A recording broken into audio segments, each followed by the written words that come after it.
जय सिया राम, जय राम।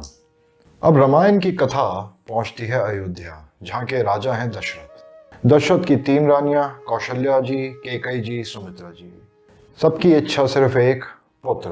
संतान नहीं था, बहुत शादी को कई वर्ष हो चुके थे, अभी तक उन्हें पुत्र प्राप्ति नहीं हुई थी। इस वजह से राजा विचलित हुए। उनके जो रहे राजगुरु वशिष्ठ जी, उन्होंने एक यज्ञ आयोजन करने की दशरथ जी को आज्ञा करी, जो दशरथ जी ने पूरी तरह से पूरी निष्ठा के साथ संपन्न किया।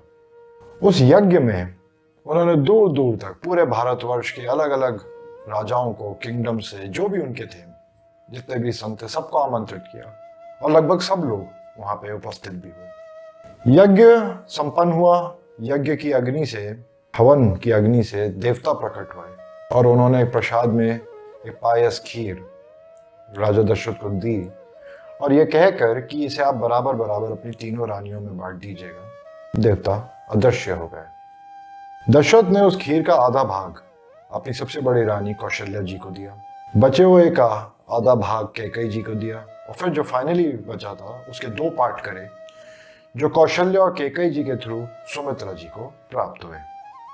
इसके फलस्वरूप आगे चल के हमें पता चलता है कि श्री राम जी, भरत जी, लक्ष्मण जी और शत्रुघ्न जी का जन्म हुआ। अब इस एपिसोड में समझना यह है कि यज्ञ क्या है। यज्ञ वो एक्टिविटी है जो निस्वार्थ भाव से की जाए, जिसमें सबको सम्मिलित करके लिया जाए, करके उसे आयोजन किया जाए।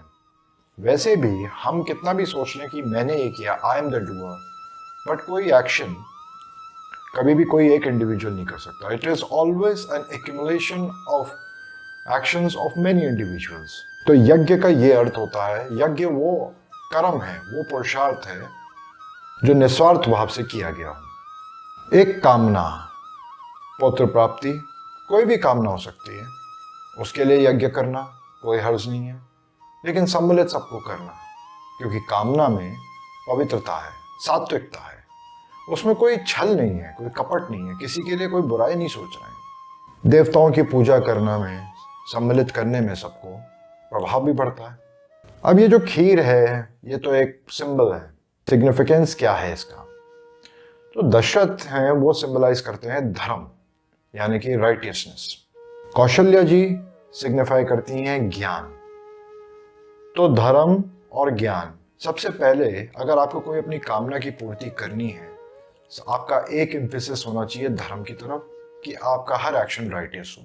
जब आप राइटियस एक्शन की तरफ बढ़ेंगे, तब आपको अपना आधा एफर्ट अपने अंदर ज्ञान जागृत करने में लगाना चाहिए। तभी दशरथ जी ने आधा पार्ट कौशल्या जी को दिया, जो कि ज्ञान है। उसके बाद जो बचा हुआ पार्ट है, यानी 25%, वो आप देंगे कैकेयी जी। कैकेयी जी का अर्थ है पुरुषार्थ। पुरुषार्थ means action, efforts, hard work.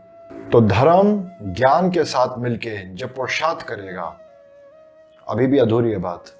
फिर आती हैं सुमित्रा जी, और सुमित्रा जी सिंबलाइज करती हैं उपासना, उपासना शक्ति, भावना शक्ति। उनके अंदर इमोशंस हैं, प्रेम है, निश्चल प्रेम है। तो ज्ञान, पुरुषार्थ, धर्म, ये 3 भी अधूरे हैं। आपको अगर अपना परफेक्ट एक्शन चाहिए, तो उसके अंदर भावना और उपासना को स्थान दीजिए। इस तरह से जब ये डिवाइड होकर एक्शन लिया जाता है, काम किया जाता है, सिर्फ अपने आप को स्थापित किया जाता है, तो फलस्वरूप हमें 4 फल मिलते हैं। धर्म, अर्थ, काम, मोक्ष, जिसमें से धर्म होते हैं भरत जी, अर्थ है शत्रुघ्न जी, काम है लक्ष्मण जी और मोक्ष है श्री राम जी।